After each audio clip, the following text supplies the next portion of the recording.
Buenas tardes, estimado público presente. Les agradecemos su presencia. Reciban una cordial bienvenida al webinar Introducción a la Filogenia, organizado por el equipo IGEM Ecuador y la Asociación de Estudiantes de Ingeniería en Biotecnología de la Universidad de las Fuerzas Armadas ESPE, en colaboración con la rama de estudiantes IEEE ESPE. Les tenemos una increíble noticia. Hemos organizado el curso Filogenia bayesiana, el mismo que será dictado por el doctor Francisco Flores, fitopatólogo y experto en bioinformática. El curso se realizará el 6 y 7 de junio de 9 a 13 horas. En este curso podrás conocer y discutir las bases teóricas del análisis bioinformático y de los procesos evolutivos, comprender la importancia de la construcción adecuada de un alineamiento múltiple, reconocer modelos de evolución existentes y interpretar árboles filogenéticos, aprender a utilizar programas de análisis filogenético con el método bayesiano. Además, les traemos una promoción de lujo. Se inscriben con 3 amigos más, es decir, en grupos de 4, y recibirán un descuento de $5 cada uno. No te quedes fuera y, por favor, si tienes dudas, escríbenos en nuestras redes sociales. A continuación empezaremos con el webinar, que va a estar presentado por Estefanía Montesinos y por Carolina Panchana. Ambas son tesistas de la carrera de Ingeniería en Biotecnología. Por favor, todas sus dudas serán recetadas vía chat y las contestaremos al final. Muchas gracias por su presencia y doy paso a las expositoras.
Buenas tardes con todos. Mi nombre es Estefanía Montesinos y hoy voy a ser su expositora.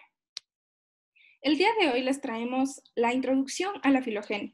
¿Por qué estudiarla? ¿Por qué es importante? ¿De qué me sirve utilizar la filogenia para la buena toma de decisiones?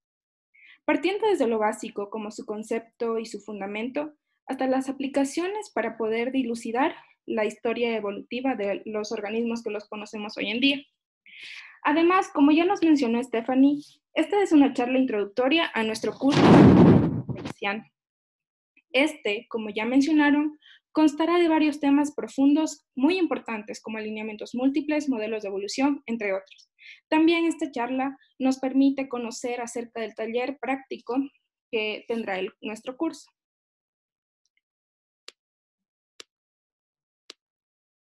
Bien, ese es el contenido de nuestra exposición del día de hoy. La introducción a la filogenia, taxonomía y árboles filogenéticos, así como también cómo están compuestos los árboles filogenéticos, cómo están estructurados y cómo se interpretan estos. Y finalmente, aplicaciones de la filogenia en casos reales en los que la única opción o la opción más certera fue el uso de la filogenia.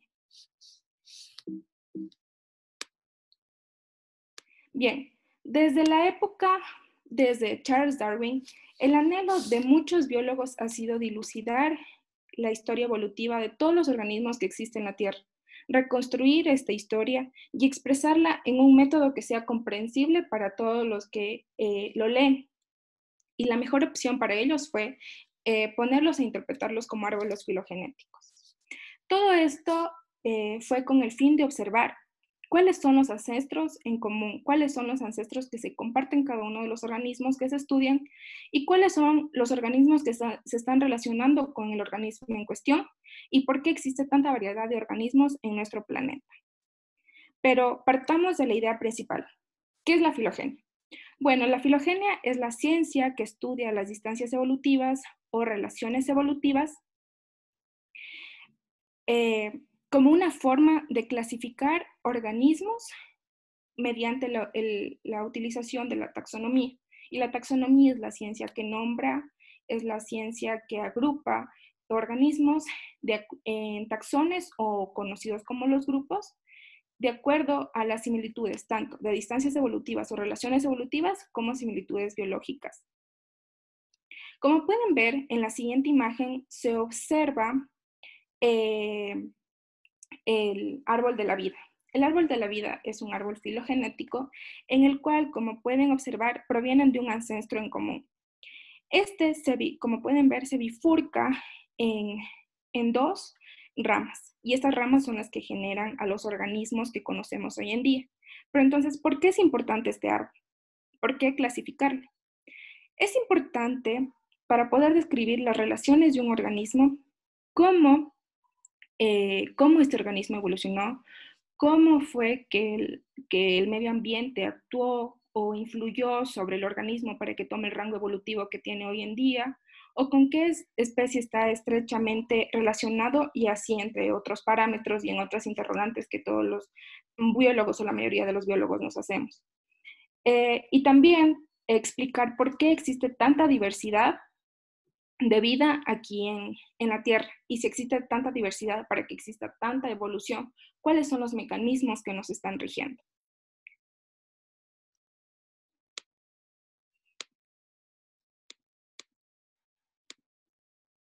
Bien, entre los animales, el grupo más diverso de organismos son los insectos. Ya se han descrito aproximadamente más de 1 millón de especies diferentes, y se estima que 9 millones de especies de insectos aún no se han identificado. Esto nos muestra la importancia de la filogenia para un acercamiento hacia los insectos y la interpretación de sus características biológicas que comparten.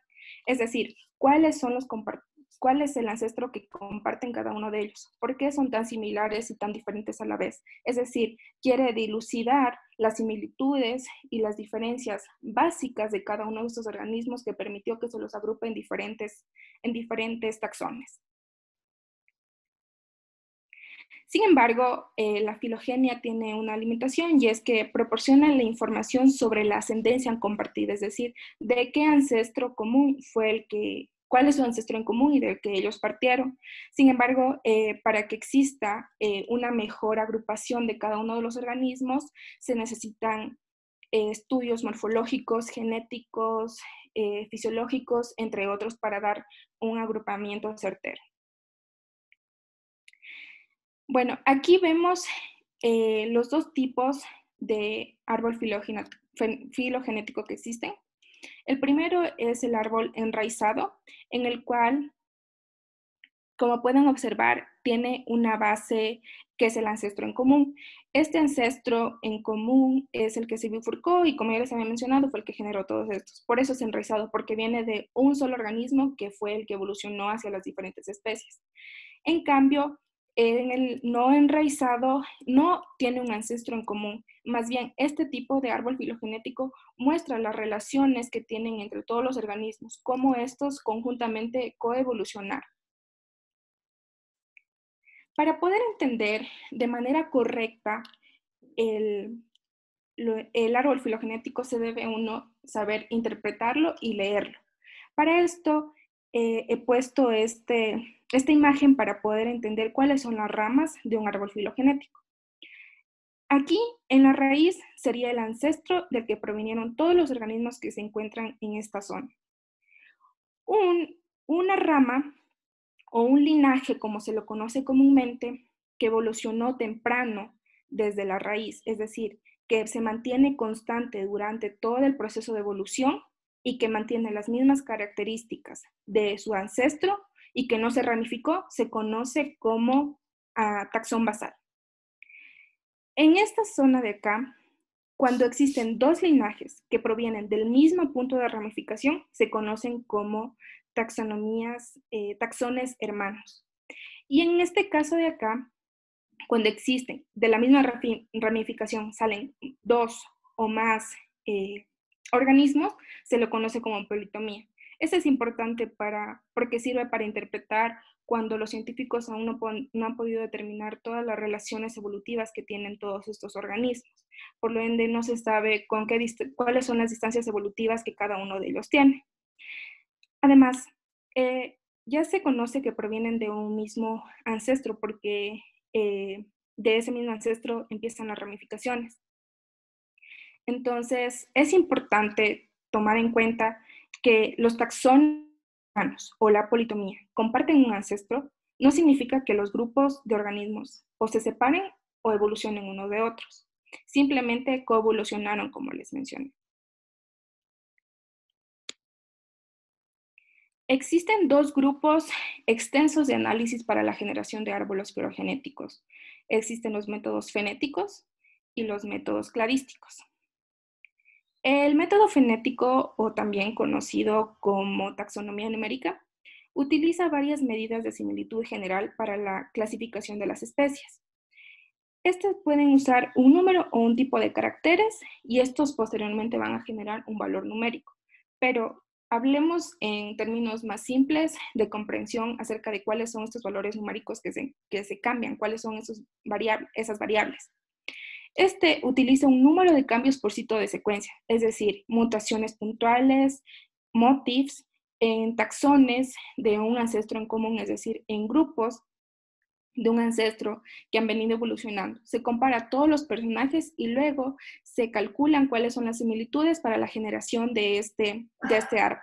La cantidad de similitudes se coloca con el valor numérico y como se puede ver aquí en este árbol filogenético, los números de las distancias evolutivas de cada uno de estos organismos. Esto se lo conoce como un fenograma porque está hecho mediante un método fenético. En el método cladístico, en cambio, este utiliza o se basa en la idea de que los miembros de un grupo comparten una historia evolutiva en común. Estos están estrechamente relacionados entre el mismo grupo que con otros grupos, es decir, A con B van a estar muy relacionados y C va a estar poco o casi nada relacionados con A y con B, ya que pertenece a un grupo diferente, ya que un ancestro mucho antes se bifurcó para que este forme un nuevo grupo. Además, para la generación de árboles filogenéticos se utilizan también varios enfoques. La filogenia utiliza varios enfoques. El método cladístico principalmente utiliza parsimonia y verosimilitud, pero existen más enfoques. Existe el enfoque a distancia, el enfoque de parsimonia, el enfoque de máxima verosimilitud y el enfoque bayesiano. El enfoque de distancias es el que está presente, como pudieron ver en el fenograma. En este se miden y se colocan los valores numéricos de las distancias evolutivas. En el enfoque de parsimonia, que es la elección de un árbol con el menor número de eventos posible, la hipótesis más simple es la correcta, es decir, el que tenga menor número de eventos del árbol filogenético es el perfecto. En el enfoque de verosimilitud, este explica y compara varias topologías de árboles filogenéticos y de ellas se escoge el de mayor probabilidad, es decir, cuando se genera un árbol filogenético, cuando se realiza mediante software un árbol filogenético, se generan miles de estos. Entonces, para poder tener un árbol filogenético consenso, que es el final, se comparan todos los árboles filogenéticos y en dónde se van generando las ramas. Y de esta manera pueden observar cuál es el que tiene mayor probabilidad, cuál será el árbol y cuáles son las ramas que mayor se repiten. Entonces, de esa manera van a ir creando los grupos. En el enfoque bayesiano, este método utiliza la teoría de Bayes y este permite calcular la probabilidad posterior a partir de la verosimilitud y probabilidad anterior de los datos. Sin embargo, a la filogenia se le ha venido conociendo o se le han malentendido que todo este tiempo se agrupan los organismos o se crean taxones mediante comparación, por ejemplo, morfológica o comparación fisiológica de cada uno de ellos. Para esto se dio una introducción de dos herramientas muy importantes para el estudio de la filogenética y también para la generación del árbol filogenético. La primera herramienta fue el desarrollo de algoritmos informáticos que fueron capaces de construir árboles filogenéticos. Esto fue mediante la utilización de softwares y el uso de probabilidades, es decir, el de máxima verosimilitud, para generar árboles con mayor certeza y también con precisión, para así agruparlos de mejor manera.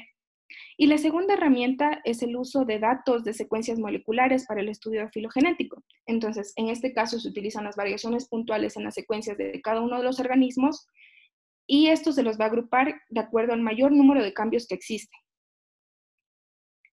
Gracias. Carolina, continuamos, por favor.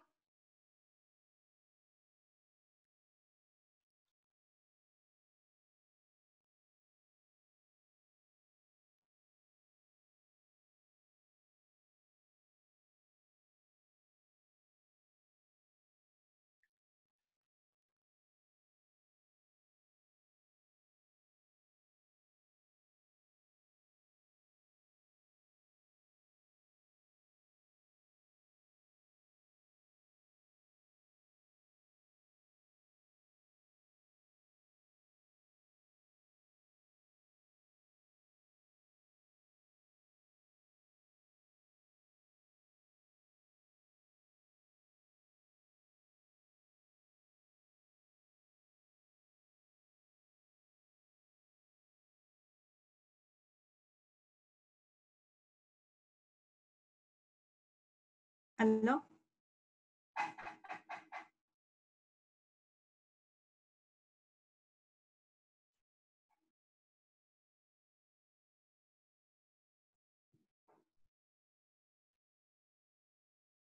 Caro. ¿Me escuchan todos? Sí, ahora ya te escucho. Bueno, yo les voy a hablar un poco de las aplicaciones que tiene la filogenética dentro del campo de la ciencia. Entre una de ellas tenemos la clasificación. La filogenética basada en datos de secuencia nos proporciona descripciones mucho más precisas que las que se venían utilizando antiguamente, como clasificar dependiendo de patrones fisiológicos o morfológicos. Otra de las áreas de interés de la filogenética es la identificación del origen de patógenos. Las tecnologías de secuenciación y los análisis de filogenética se pueden utilizar para obtener más información sobre nuevos brotes y así poder dar nuevas recomendaciones a la salud pública, que es lo que estamos viviendo justamente ahora. Otra de las áreas de interés es la criminalística o análisis forense. La filogenética se utiliza para evaluar las evidencias de ADN presentadas en un caso judicial y así poder dar mejores veredictos. Otra de las áreas también que tenemos es la bioinformática. Muchos de los algoritmos que se han elaborado para la filogenética se han utilizado para hacer nuevos softwares que se pueden utilizar en otros campos. Y finalmente, en el área de la conservación. La filogenética puede ayudar a informar la política de conservación, sobre todo a los biólogos conservacionistas, que tienen que tomar decisiones difíciles sobre qué especies tratan de evitar que se extingan o qué especies salvarlas.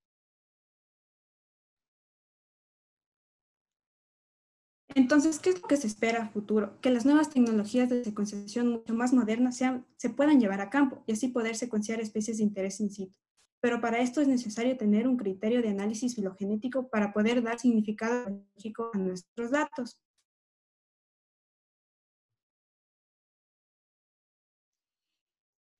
Ahora vamos a ser un poco más interactivos. Les voy a ir preguntando ciertas cuestiones que gracias a la filogenética se pueden resolver y dar respuestas a orígenes evolutivos. De una de ellas tenemos, ¿cuál creen que es el pariente más cercano a los dinosaurios que todavía existe? Pueden contestar en el chat. ¿Alguien?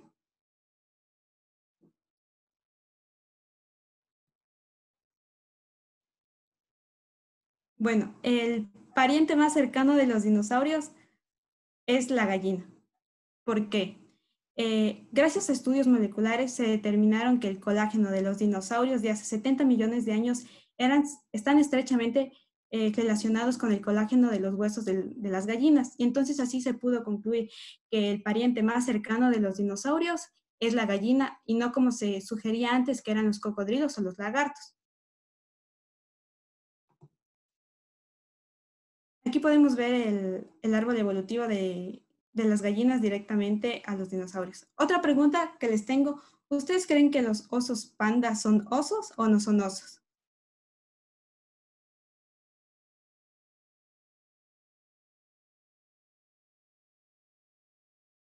Bueno, antiguamente se los clasificaban a los osos pandas dentro de la familia de los Uridaes, que es la familia a la cual pertenecen los osos que generalmente nosotros conocemos. El oso, los osos cafés, los osos asiáticos, pero gracias a nuevos análisis filogenéticos se ha podido determinar que los osos pandas son parientes más cercanos del mapache que de los osos. Entonces, esto fue gracias a secuenciación de algunas proteínas de estos osos. Ya, bueno, ahora también les voy a dar, como ya les dije anteriormente, otra de las aplicaciones que tiene la filogenética es en el área de la criminalística. Este caso que les presento fue el primero en el que se pudo mostrar como pruebas análisis filogenéticos dentro de un tribunal en los Estados Unidos. Siguiente. En agosto de 1965, un gastroenterólogo se lo acusó por intento de asesinato en segundo grado al tratar de inyectar a su exnovia sangre o productos sanguíneos obtenidos de un paciente infectado con VIH tipo 1 que estaba bajo el cuidado de este gastroenterólogo. Pero en el área de criminalística no sabían cómo resolverlo, ya que las muestras de ADN son muy estables, a diferencia de las muestras de VIH que cambian mucho sus secuencias. Entonces, gracias a esto, la técnica perfecta que encontraron ellos era hacer análisis filogenéticos.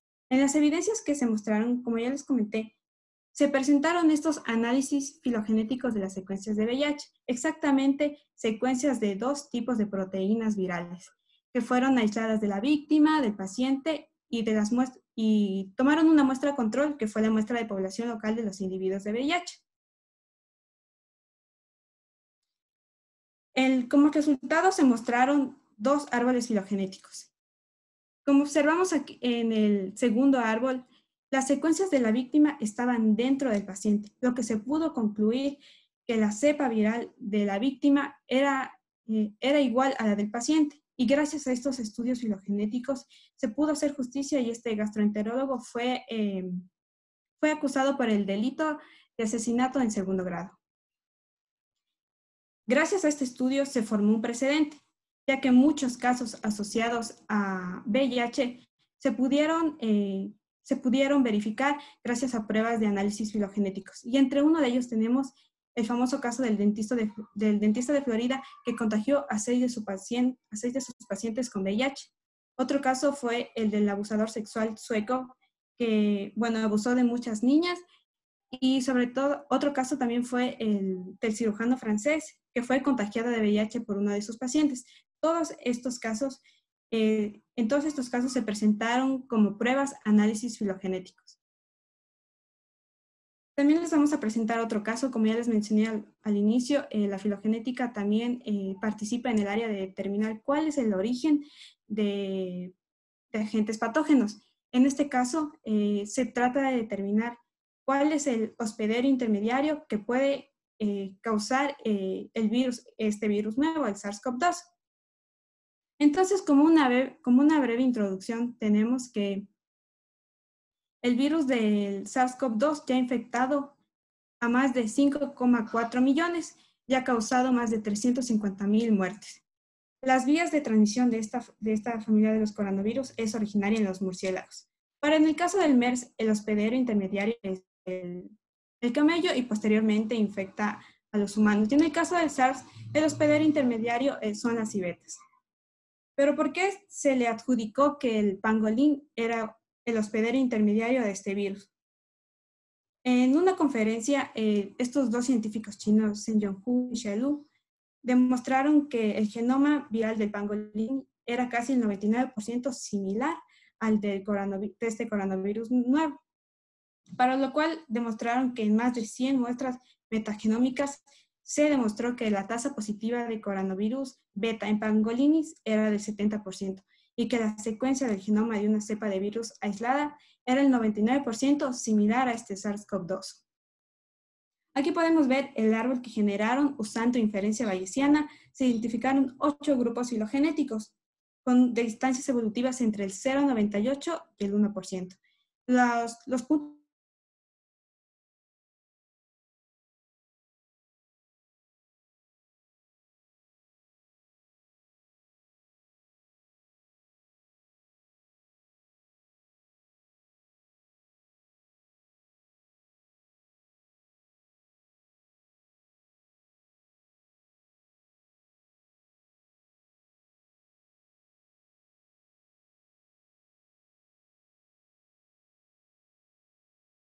el patógeno de las plantas de banano. Por ello, nosotros hemos considerado que estudiar y presentar la filogenia del FOC, como se lo conoce, es muy importante, ya que nos ha ayudado a tomar muchas mejores decisiones a nosotros como grupo. Bien, el Fusarium moxisporum especie cubensi, el FOC, es el agente causal del marchitamiento por Fusarium o la enfermedad de Panamá, como se le conoce vulgarmente, en el banano. Esta ha sido una de las principales limitaciones actualmente en las plantaciones de banano, ya que cuando el agricultor reconoce que este patógeno está presente en sus plantaciones, debe quemar la mayoría, si no son todos. La sintomatología principal de infección por Fusarium moxisporum, por FOC, es el amarillentamiento de hojas, como pueden ver en esta imagen, también la pudrición del tallo, y algunos linajes han demostrado que también hay resequedad de las raíces. Este estudio se realizó en Indonesia, ya que es uno de los principales también exportadores de banano, y en este se observó que perdían cuantiosas hectáreas de banano. Para ser exactos, en 2012 los agricultores registraron que perdían 1.700 acres de las 21.000 que fueron sembradas. Esto ocasionó pérdidas monetarias graves para la población. En ese estudio hicieron aislados y muestraron 34 localidades que fueron muy distintas geográfica y ambientalmente. Para ello también se realizaron 200 aislamientos, es decir, tomaron 200 muestras de lo que parecía ser el mismo organismo de 40 variedades de banano. Lo que ellos no podían explicar era por qué el banano se encontraba, porque había muchas variedades de banano, si era Gros Michel y Cavendish, que lo que ellos habían sembrado, que es lo que se conoce comúnmente. Para esto se realizó, para la identificación de todos estos aislamientos, se realizó con 3 genes. El gen TEF1-alfa. Este TEF1-alfa es específico para hongo, entonces ellos querían determinar que todos los síntomas que estaban teniendo en el banano era causado por un hongo. Y los genes RPV1 y RPV2, que eran específicos para el complejo de Fusarium moxisporum.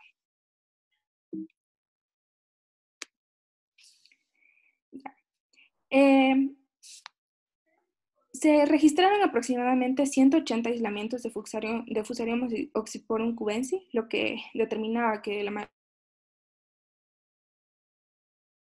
de moxisporum cubensi, pero ellos no entendían por qué Gros Michel y Cavendish estaban susceptibles para este hongo, si se supone que estudios anteriores demostraron que Cavendish era resistente para Fusarium moxisporum cubensi raza tropical 1. Entonces, por eso hicieron la filogenia. Hicieron para determinar qué raza, es decir, qué linaje de Fusarium moxisporum cubensi era el que estaba siendo patógeno nuevamente de Gros Michel y de Cavendish. Se determinaron también algunos complejos de Fusariums que estaban muy relacionados evolutivamente. Pero como ya les había mencionado, la filogenia es la herramienta que les ayudó a ellos a tomar una buena decisión para evitar que se siga propagando el hongo. ¿Y pero por qué? ¿Por qué les ayudó? ¿Por qué filogenia? ¿Por qué no PCR? ¿Por qué no secuenciación para determinar cuál era el hongo?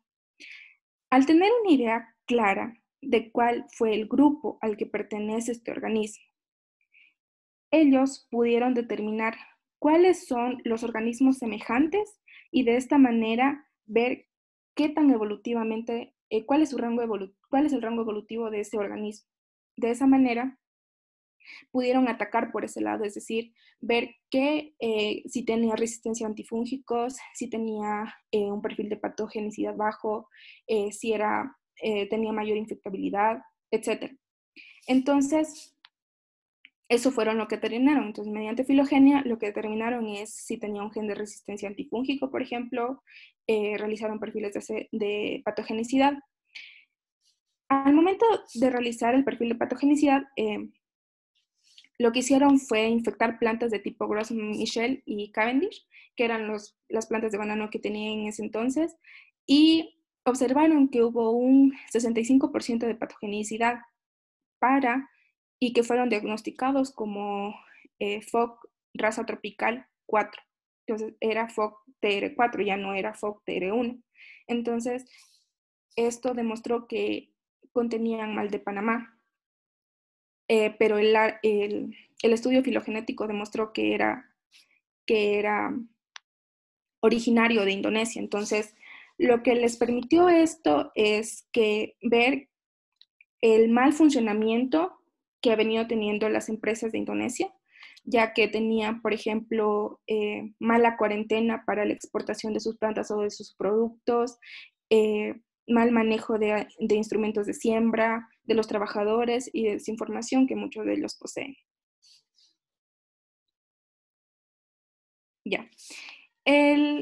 Los análisis filogenéticos se realizaron, o sea, es decir, el árbol filogenético se realizó utilizando el software RAXML y el Mr. Bayes, y se generó un árbol consenso a partir de 8.251 árboles y se eliminaron los 1.750 que el burn-in. El burn-in es la eliminación de árboles por errores porque existe menor probabilidad. Y también se demostró que que sí hubo congruencia, o sea que no hubo conflictos en las topologías de los árboles, por lo tanto se crearon buenos árboles consenso, y como pueden ver aquí en este árbol filogenético, se puede ver que es el FOC RT4 que afecta a Cavendish, el que estaba presente en sus plantaciones y que está muy relacionado con todos estos linajes de acá, y pertenece al clado 1, es decir, que pertenece a un grupo específico de un complejo de Fusarium oxysporum. Ya. También observaron al hacer el análisis filogenético que existía la creación de un nuevo clado, es decir, un nuevo grupo, porque encontraron que este organismo, si bien estaba poco relacionado con Fusarium oxysporum cubense, tenía rasgos muy parecidos y causaba sintomatología, alguna de las sintomatologías parecidas a lo que estaba causando el Fusarium oxysporum. Este fue el Fusarium sangayamense, y fue creado un nuevo clado para que sea reconocido de que produce algunas de las mismas sintomatologías y que puede estar relacionado. Ya. Se observaron que hubo 9 linajes que se generaron durante todo este estudio. Todos ellos son estos. Y observaron que el rango de evolución de todos estos linajes, que son los organismos que están relacionados a Fusarium oxysporum, era mucho mayor, es decir, que evolucionaban rápidamente. Ya. Estos son los linajes que son más representativos. Los demás linajes, es decir, los restantes, se parecen mucho al linaje 6, con el mismo color de micelio, cristales e hifas que se generan. Las únicas diferencias eran la generación de exudados fúngicos, en el color de los exudados fúngicos, y esas eran las diferencias básicas. El linaje 8 muestra un micelio como un color morado, y esa es la principal diferencia. Los cristales también se difieren un poco, que son un poco más opacos, y el linaje 9 tiene un micelio color rojo, y los cristales son un poco más anaranjados.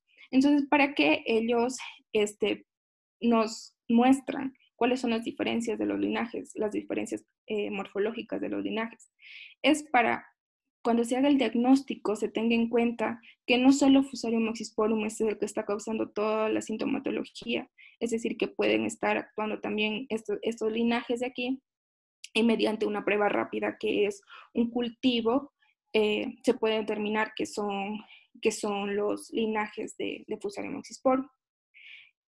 Nosotros como grupo llegamos a la conclusión que existen muchos organismos que pueden estar causando la misma sintomatología y que podemos observar cuáles son las diferencias y, atacar por ese lado, o cuáles son las similitudes y atacar por ese lado, es decir, ver, por ejemplo, si podemos nosotros modificar, por ejemplo, un gen de patogenicidad, un gen de resistencia a un algo antifúngico, y de esa manera nosotros poder prevenir. Y eso es lo que hemos venido haciendo durante todos estos meses. Muchas gracias.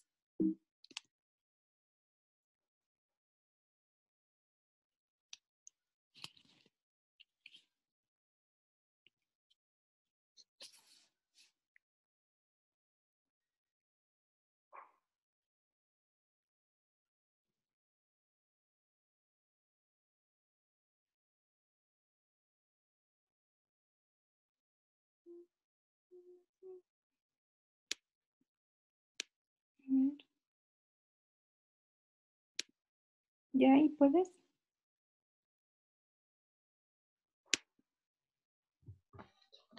Muchas gracias, Caro y Tefa, por esta interesante información que nos han traído el día de hoy.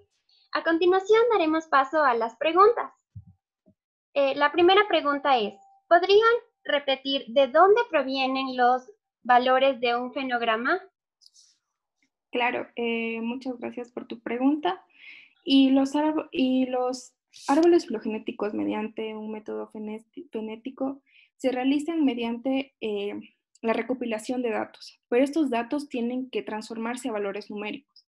Es decir, el ejemplo que yo les puse, y es el que es más utilizado, es el reconocimiento por el número de cambios que existen en una secuencia. Es decir, por ejemplo, si existen cambios por motifs, entonces encuentran cuántos cambios de estos ha habido, se los anota como valores numéricos, y después de esto se realiza las relaciones evolutivas. Muchas gracias. Entonces de ahí se obtiene. Ahora continuamos con una segunda pregunta. Es, ¿cómo deberíamos interpretar el tiempo en los dendrogramas? ¿Cómo debemos interpretar el tiempo en los cladogramas? Sí, en los cladogramas. Ya. Esto depende mucho del número de diferencias que existe en las dos secuencias de ADN, es decir, con qué frecuencia se están produciendo las mutaciones. Entonces, perdón, de esta manera se puede determinar cuáles son las divergencias entre dos especies. Perdón. Muchas gracias. Agradecemos al público presente por sus preguntas y por su participación. Les recordamos que pueden seguirnos en nuestras redes sociales, tanto en Facebook como en Instagram, como estamos IGEM Ecuador 2020, para poder estar en contacto y estar enterados de más de este tipo de eventos de divulgación de ciencia. Muchas gracias por su participación. Gracias. Gracias, chicos.